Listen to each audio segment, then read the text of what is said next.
அனைவருக்கும் வணக்கம். நான் உங்கள் 5ஆம் தலைமுறை ஜோதிடர் ராம்குமார் ராஜேந்திரன். நம்ம இன்னைக்கு பார்க்க போற தலைப்பு மகர ராசி அன்பர்களுக்கு இந்த ஜூலை மாதத்தின் சிறப்பு பலன்களை பத்தி தான் இந்த காணொளியில பார்க்க போறோங்க. ஆண்டுகோள்கள் என்று சொல்லக்கூடிய சனி பகவான் மீன ராசியிலும், ராகு பகவான் கும்பத்திலும், கேது பகவான் சிம்மத்திலும், குரு பகவான் கடகத்திலும் சஞ்சாரம் செய்றாங்க. மாதக்கோள்கள் என்று சொல்லக்கூடிய செவ்வாய் பகவான் ரிஷப ராசியிலும், சூரியன் மற்றும் புதன் ஆகிய 2 கிரகங்கள் மிதுன ராசியிலும், சுக்கிர பகவான் கடக ராசியிலும் சஞ்சரிக்கிறாங்க. இந்த ஜூலை மாதம் 5ஆம் தேதி பார்த்தீங்கன்னா, சுக்கிர பகவான் கடகத்திலிருந்து சிம்மத்திற்கும், அதே நேரத்தில் ஜூலை மாதம் 17ஆம் தேதி சூரிய பகவான் மிதுனத்திலிருந்து கடகத்திற்கும் பயிற்சியாக போகிறாங்க. இதுதான் இந்த கிரகங்களுடைய அடைவுகள். இந்த ஜூலை மாத காலகட்டங்களில் இந்த மகர ராசி அன்பர்களுக்கு தங்களுடைய வாழ்க்கையில் எந்த விதமான அற்புதங்கள் மற்றும் மேன்மைகளை தரப்போகுது அப்படிங்கிறத இந்த காணொலியில் தெளிவாகவும் துல்லியமாகவும் பார்க்கலாங்க. நம்ம சேனலை ஃபஸ்ட் டைம் பார்க்குறவங்க அந்த சப்ஸ்கிரைப் பண்ணிக்கோங்க. பெல் பட்டனை கிளிக் பண்ணி ஆல் அப்படிங்கிற ஆப்ஷன் கொடுத்துக்கோங்க. சனியுடைய ஆதிக்கத்தில் பிறந்த மகர ராசி அன்பர்கள் எந்த ஒரு விஷயத்தையுமே தான் என்ன பண்ணுறோமோ அதுக்கு உண்டான பிரதிபலன் அடையும் அப்படிங்கிறத முழுமையாக நம்பக்கூடிய ராசிக்காரர்கள். நல்லது பண்ணால் நல்லது தான் நடக்கும், கெடுதலை பண்ணால் கெட்டது தான் நடக்கும். நம்ம அவ்வளோ சீக்கிரம் யாருக்குமே கெடுதல் பண்ணக்கூடாது அப்படிங்கிறத இளம் வயதிலிருந்தே கற்றுக்கிட்டு வாழக்கூடிய நபர்கள். யாருக்கும் எல்லளவும் துரோகம் செய்யாத நபர்களும் இந்த மகர ராசி அன்பர்கள் தான். நம்ம இதுக்காக இங்கே மற்றவங்களுக்கு கெடுதல் பண்ணோம், நம்ம கெடுதல் பண்ணால் நமக்கு மறுபடியும் கெடுதல் தான் நடக்கும் அப்படிங்கிறத தெளிவாக தெரிஞ்சு எல்லா விஷயத்தையும் தன்னோட வாழ்க்கையில் ஒவ்வொரு விஷயத்தையும் பார்த்து பார்த்து செஞ்சு இன்றைக்கி இந்த நிலைமைக்கு இருக்கக்கூடிய காரணங்கள் எல்லாமே தன்னுடைய சொந்த உழைப்பால் மட்டும்தான் வாழ்க்கையில் வெற்றி அடையக்கூடிய ராசிக்காரர்களும் இந்த மகர ராசிக்காரர் தான். கடந்த சில காலகட்டங்களில் சனியுடைய ஆதிக்கத்தில் 7.5 சனியோட தாக்கத்தில் இருந்து நிறைய கஷ்ட நஷ்டங்களை அனுபவித்தவங்களுக்கு இனி வரக்கூடிய காலகட்டங்களில் எல்லா பிரச்சனையும் தீரும் அப்படிங்கிற நம்பிக்கையோட மூவ் ஆன் பண்ணிகிட்டு இருக்கக்கூடிய இந்த ராசிக்காரர்களுக்கு கண்டிப்பாக வேலை விஷயத்தில் நிறைய மாற்றங்கள் அப்படிங்கிறது உருவாகும். இது வரைக்கும் டெம்பரவரியாக தாங்க இருக்கிறேன், எனக்குன்னு பர்மனெண்ட்டாக ஒரு போஸ்டிங் எதுவும் கிடைக்கவே இல்லை, ப்ரொமோஷன் தரேன்னு சொல்கிறாங்கன்னா தரமாட்டேங்கிறாங்க, வேலைக்கு கூப்பிட்றேன்னு சொல்கிறாங்கன்னா கூப்பிட மாட்டேங்கிறாங்க, சேலரி இன்க்ரிமெண்ட் போகிறோன்னு சொல்கிறாங்கன்னா எதுவும் நடக்க மாட்டேங்குதுன்னு எதெல்லாம் உங்களுக்கு தடையாக இருந்தது அதெல்லாம் மாறுங்க. கூடிய சீக்கிரத்தில் உங்களுக்கு புதிய வேலை வாய்ப்பு தேடி வரும். வேலையிலேருந்து ரிசைன் பண்ணவங்களுக்கு, அடுத்த ஜாப் ஆப்பர்ச்சுனிட்டி இல்லாமல் இருக்கிறவங்களுக்கு கண்டிப்பாக புதிய வாய்ப்புகள் அப்படிங்கிறது உங்களுக்கு தேடி வருங்க. டெம்பரவரி ஜாப்பில் இருக்கிறவங்களுக்கு பர்மனெண்ட்டான ஒரு போஸ்டிங் அப்படிங்கிறது கிடைக்கும். வேலையில் இருக்கிறவங்களுக்கு சேலரி இன்க்ரிமெண்ட், ப்ரொமோஷன் அப்படிங்கிறது கண்டிப்பாக கிடைக்கும். வெளிநாடு வேலைகளுக்காக முயற்சி எடுக்கிறவங்களுக்கு இது கரெக்டான காலகட்டங்கள். ஏன்னா இந்த குருவுடைய பார்வையில் இருக்கிறதுனால உங்களுடைய ராசி, அதாவது குரு பகவானுடைய பார்வை மகர ராசி மேல் படும்போது வெளிநாடு சம்மந்தப்பட்ட வேலைக்கு உண்டான முயற்சிகள் இந்த நேரத்தில் நல்ல ஒரு பலன் கொடுக்கும். கவர்மெண்ட் ஜாபுக்காக எக்ஸாம் எழுதிட்டு இருக்கிறவங்க கூட நல்ல ரிசல்ட் அப்படிங்கிறது இருக்குங்க. வேலை விஷயமா ஃபாரின் ஒரு ஆப்பர்ச்சுனிட்டி வருங்க. வெளிநாடு மற்றும் வெளியூர் ட்ராவலிங் அப்படிங்கிற இந்த காலகட்டங்கள் எடுப்பீங்க. கண்டிப்பாக உங்களுடைய வேலையில் உங்களுக்குன்னு ஒரு அங்கீகாரம் கிடைக்குங்க. தொழில் சம்மந்தப்பட்ட நபர்களுக்கு தொழில் ரீதியாக நிறைய மாற்றங்களை உருவாக்கக்கூடிய ஒரு தருணமாக இருக்க போகுது. ஏன்னா இந்த தொழிலில் உங்களுக்குன்னு ஒரு அடையாளத்தை உருவாக்கும், அந்த தொழிலில் நல்ல லாபத்தை சம்பாரித்து கொடுக்குங்க. போதுங்க கஷ்டப்பட்டது இது வரைக்கும், அடுத்தவங்களுக்காக உழைச்சது போதும், இனிமேல் எனக்காக நான் ஒரு பிஸ்னஸ் ஸ்டார்ட் பண்ணுறேன் அப்படிங்கிறவங்களுக்கு புதுசாக ஒரு ஜாப் அதாவது இந்த வேலைக்கு விட்டு வெளியே உங்களுக்குன்னு ஒரு தொழிலை தொடங்குவதற்கான யோக காலகட்டங்கள் அப்படின்னு சொல்லலாம். கண்டிப்பாக ஒரு ப்ரொஃபஷ்னலாக உங்களுக்குன்னு ஒரு பிஸ்னஸை ஸ்டார்ட் பண்ணுவீங்க. அந்த பிஸ்னஸில் நிறைய பிரான்ச்சஸ் ஓப்பன் பண்ணிங்க. ஒரு இடத்துலேருந்து இன்னொரு இடத்துக்கு மாற்றம் செய்கிற அளவுக்கு உங்களுடைய தொழில் வளர்ச்சிகள் அப்படிங்கிறது இருக்க போது. மற்றவங்க பார்த்து உங்களை பொறாமப்படக்கூடிய அளவுக்கு சில சூழ்நிலைகள் அப்படிங்கிறது உருவாகுங்க. உங்களுக்கு பின்னாடி ஆரம்பித்தவங்களாம் உங்களை ஓவர்டேக் பண்ணி போகக்கூடிய காலகட்டங்களில் நீங்கள் சொல்லி ஆரம்பித்தவங்க உங்களை மீறி போகிற அளவுக்கு சில சூழ்நிலைகள் நீங்கள் மற்றவங்களுக்காக உருவாக்குவீங்க.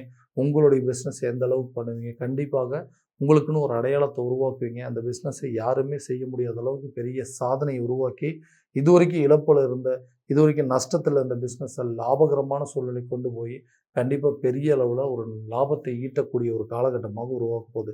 இந்த திருமணம் சம்மந்தப்பட்ட தடைகள் அப்படிங்கிறது எல்லாமே ஓகேங்க. ஜாதகம் ஓகே ஆயிடுச்சு, பொண்ணு பையனுக்கு எல்லாமே ஓகே ஆயிடுச்சு, பெற்றவங்களுக்குலாம் ஓகே ஆயிடுச்சு. ஆனால் கடைசியில் மேரேஜ்னு போகிற நேரத்தில் ஏதோ ஒரு காரணத்தினால இந்த திருமணம் அப்படிங்கிறது தள்ளி தள்ளி போயிட்டே இருக்குது. திருமண தடைகள் சில பேர்த்துக்கு மேரேஜ் வரைக்கும் போயிட்டு கூட இந்த திருமணம் நடக்காத அளவுக்கு தடைகள் வந்திருக்குது. ஸோ இனிமேல் வரக்கூடிய காலகட்டங்களில் எனக்குன்னு ஒரு அடையாளத்தை உருவாக்குற மாதிரி எனக்கு ஒரு திருமண பந்தத்துக்குள்ளே நான் போக மாட்டேனான்னு எதிர்பார்க்குறவங்களுக்கு கூடிய சீக்கிரத்தில் திருமணம் சார்ந்த யோகங்கள் உருவாகும். கட்டாயமாக இந்த ஜூலை மாதத்துக்குள்ளேயே உங்களுக்கு திருமணம் சம்மந்தப்பட்ட சில அனுகூலங்கள் அப்படிங்கிறது கிடைக்குங்க. கூடிய சீக்கிரத்தில் திருமணம் அப்படிங்கிறது உங்களுக்கு நடக்கிற அளவுக்கு யோகத்தை உருவாக்கக்கூடிய காலகட்டமாக இருக்க போகுது. நீண்ட நாட்களாக அந்த கணவன் மனைவிக்கிடையே இருக்கக்கூடிய கருத்து வேறுபாடுகள், காரணமே இல்லாமல் சில பிரச்சனைகள், ஒருவேளை வந்து ராசிக்கு வந்து 2ஆம் இடத்துல ராகு இருக்கனால தான் குடும்பத்தில் இவ்வளோ பிரச்சனைகளா, பண தேவைகளுக்கு அதிகமாக சண்டை வருதா, அவங்களுடைய தேவைகள் நம்மளை பூர்த்தி பண்ண முடியலையான்னு சொல்லி நிறைய குழப்பங்கள் இருந்திருக்கும். இந்த பண தேவைகள் அப்படிங்கிறது பூர்த்தியாகும். கணவன் மனைவிக்கிடையே இருக்கக்கூடிய கருத்து வேறுபாடுகள் நீங்கி 2 பேத்துக்குள்ள நல்ல ஒரு ஒற்றுமை ஏற்படுங்க. நிறைய பேர் டிவோர்ஸ் வரைக்கும் போயிருப்பீங்க. இனிமேல் இந்த லைஃபே வேண்டாம். நம்மளுடைய வேலையை பார்த்துக்கலாம். ஆளுக்கு ஒரு திசையில் வந்து வாழ்ந்துக்கலாம் அப்படிங்கிற அளவுக்கு நிறைய முடிவு எடுத்திருப்பீங்க. அந்த முடிவுகள் மாற்றக்கூடிய ஒரு காலகட்டங்கள். நீண்ட நாட்களில் கணவன் மனைவிக்கு இருக்கக்கூடிய பிரச்சனைகள் அப்படிங்கிறது தீர்ந்து குடும்பத்துக்குள்ள நல்ல ஒரு ஒற்றுமை அப்படிங்கிறது மேலவங்க போதுங்க. காதலர்கள் மத்தியில் இருக்கக்கூடிய பிரச்சனைகள் அப்படிங்கிறது தீருங்க. கல்யாணமே வேண்டான்னு சொல்லிட்டு கூட இந்த காலகட்டங்களில் ஓகேங்க நம்ம வீட்டில் பேசலாம் அப்படின்னு சொல்லுவாங்க. இல்லை அவங்களுடைய அப்ரூவல்ஸ் எல்லாமே கூட சில நேரத்தில் வந்து லவ் அப்படிங்கிற விஷயத்தை வந்து மேரேஜ் வரைக்கும் கொண்டு போகிற அளவுக்கு யோகங்கள் உருவாகும். ரிலேஷன்ஷிப்பு கூட வேண்டாம்னு சொல்லி விட்டு போனவங்களோ, தன்னை விட்டு விலகி போனவங்களோ உங்களை தேடி வரக்கூடிய ஒரு தருணமாக இருக்க போது ரிலேஷன்ஷிப்பில் நல்லா ஒரு இம்ப்ரூவ்மெண்ட் இருக்குங்க. செகண்ட் மேரேஜுக்காக வெயிட் பண்ணுறவங்க கூட இந்த காலகட்டங்களில் உங்களுக்கு 2வது திருமணத்துக்கு உண்டான வாய்ப்புகள் அப்படிங்கிறது ஏற்படுங்க. நீண்ட நாட்களாக குழந்தை பாக்கியம் இல்லாத தம்பதியினருக்கு குழந்தை பாக்கியம் அப்படிங்கிறது உருவாக்கக்கூடிய ஒரு காலகட்டங்கள். ஏன்னா ஐவிஎஃப் ட்ரீட்மெண்ட் கூட நிறைய பண்ணிட்டேன். இந்த மிஸ்கரேஜ் அப்படிங்கிறது அடிக்கடி ஆகிறதுனால நிறைய ட்ரீட்மெண்ட் எடுத்தும் அந்த ட்ரீட்மெண்ட்டில் எந்த பலனும் இல்லைன்னு சொல்லி யோசிச்சுட்டு இருந்தீங்கன்னா, கட்டாயமாக உங்கள் குடும்பத்தில் ஒரு நல்ல குதூகலமான சூழல் அப்படிங்கிறது ஏற்படுங்க.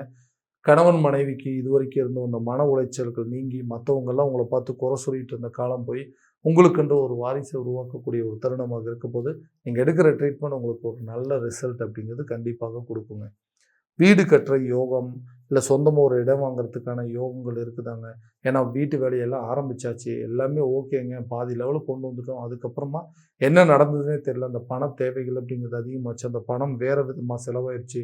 மருத்துவ முயற்சிகளுக்கோ இல்லை கடன் வந்து வாங்கினவங்களோ எதுவுமே சரியான விதத்தில் கொடுக்காதனால எங்களுடைய வீட்டு வேலையை அப்படியே நின்று போச்சுங்க. அந்த வீட்டு வேலையை எப்போ தான் முடிப்போம்? அப்போ தான் எங்களுக்குன்னு ஒரு அந்தஸ்து உருவாகுங்க. எங்களுக்குன்னு ஒரு மரியாதை உருவாகும். இதனால் வந்து மற்றவங்க நம்ம ஒரு வீடு வேலையை ஆரம்பித்து அந்த வீட்டு வேலையை கூட உன்னால் முழுசாக முடிக்க முடியல, இன்னும் வாடகை வீட்டிலே இருக்குன்னு சொல்லி யாரெல்லாம் நம்மளை ஏளனமாக பேசுனாங்களோ, கணவன் மனைவிக்குள்ளேயே ஒரு கருத்து வேறுபாடு வந்திருக்கணும், உங்களால் வந்து ஒரு வீட்டு வேலையை கூட முழுசாக முடிக்க முடியல, மற்றவங்க மத்தியில் எனக்கு வந்து ஒரு ப்ரெஸ்டீஜ் இஷ்யூ ஆயிடுச்சுன்னு சொல்லிட்டு ஏதோ ஒரு காரணத்தினால மன உளைச்சலில் இருந்த நபர்களுக்கு கட்டாயம் அந்த வீட்டு வேலையை முழுசாக செஞ்சு முடிப்பீங்க. மற்றவங்க யாரெல்லாம் உங்களை பார்த்து கேவலமாக பேசுனாங்களோ அவங்க முன்னாடி உங்களோட வீட்டு வேலையை முடிப்பீங்க. உங்களுக்குன்னு சொந்தமாக இடம் வாங்குவீங்க. உங்களுக்குன்னு ஒரு வண்டி வாகனத்தை உருவாக்கி அவங்க முன்னாடி உங்களுக்குன்னு ஒரு அந்தஸ்து உருவாக்கி கொள்ளக்கூடிய ஒரு காலகட்டமாக நிச்சயமாக மாறப்போகுதுங்க. கல்வி சம்மந்தப்பட்ட விவரம், கல்வியில் மந்த நிலைகள், ஞாபக மறதிகள் அப்படிங்கிற குழப்பங்கள் வந்திருக்கும். என்ன படிக்கலாம், எந்த துறையை தேர்வு செய்யலாம், எந்த காலேஜ் போய் படிக்கலாம்னு சொல்லி நிறைய யோசனை இருந்திருப்பீங்க. அதுக்குண்டான தீர்வுகள் கட்டாயம் வருங்க. அதுக்குண்டான சில யோகங்கள், அதுக்குண்டான சில முயற்சிகள், அதுக்குண்டான ஸ்டெப்பு நீங்கள் எடுத்திருப்பீங்க.